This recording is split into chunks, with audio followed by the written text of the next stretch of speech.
Hardik Pandya world cup ఆడతాడు. Michael Clarke coffee with Karan షోలో పాల్గొన్న సందర్భంగా మహిళల పట్ల అనుచిత వ్యాఖ్యలు చేసి టీమిండియా క్రికెటర్లు హార్దిక్ పాండ్యా, కేఎల్ రాహుల్ సస్పెన్షన్కు గురైన సంగతి తెలిసిందే. అయితే ఆల్రౌండర్ పాండ్యా మాత్రం ఖచ్చితంగా 2019 వన్డే ప్రపంచ కప్ ఆడుతానని ఆస్ట్రేలియా మాజీ కెప్టెన్ మైకేల్ క్లార్క్ అభిప్రాయపడ్డాడు. వరల్డ్ కప్ జట్టులో టాలెంటెడ్ క్రికెటర్ పాండ్యా పేరు చేర్చితే జట్టుకు సమతూకం వస్తుందన్నారు. మ్యాచ్లు ఒంటి చేత్తో గెలిపించే సత్తా ఉన్న ఆటగాడు అంటూ హార్దిక్ పాండ్యాపై ప్రశంసల వర్షం కురిపించాడు క్లార్క్. మహిళలపై చేసిన వ్యాఖ్యల విషయంలో పాండ్యాకు క్లార్క్ మాత్రం మద్దతు తెలపలేదు. పైగా ఎన్నో విలువైన సలహాలు, సూచనలు ఇచ్చాడు.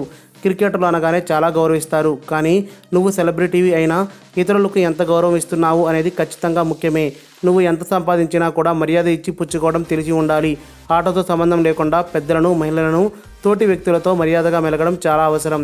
అయితే చేసిన తప్పుల నుంచి గుణపాఠం నేర్చుకొని ముందుకెళ్లడం ఉత్తమం. క్రికెటర్లు చాలామందికి రోల్ మోడల్గా ఉంటారు. అలాంటి ఆటలో ఉన్న వ్యక్తులు మరింత జాగ్రత్తగా వ్యవహరించాలి.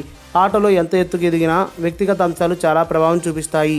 అందుకే నువ్వు ఏ స్థాయిలో ఉన్నా హుందాగా వ్యవహరిస్తూ జీవితంలో ముందుకు సాగాలని క్లార్క్ సూచించాడు.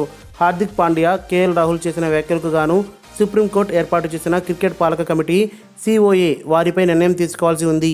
అయితే ఇప్పటికే ఆసీస్ పర్యటన నుంచి సస్పెండ్ చేసిన ఆటగాళ్లకు మరో అవకాశం ఇవ్వాలని, న్యూజిలాండ్తో సిరీస్లో ఆడిద్దామని BCCI తాత్కాలిక అధ్యక్షుడు CK ఖన్నా COAకు లేఖ రాశాడు. ప్రతిష్టాత్మకమైన వన్డే వరల్డ్ కప్లో జట్టుకు ఈ ఆటగాళ్ల అవసరం ఉంటుందని త్వరలో నిర్ణయం తీసుకోవాలని ఆ లేఖలో ఖన్నా పేర్కొన్నారు.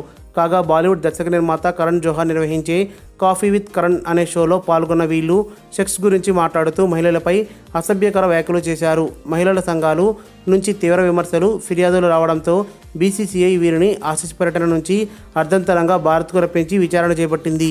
మరిన్ని అప్డేట్స్ కోసం మన ఛానల్ని సబ్స్క్రైబ్ చేయండి.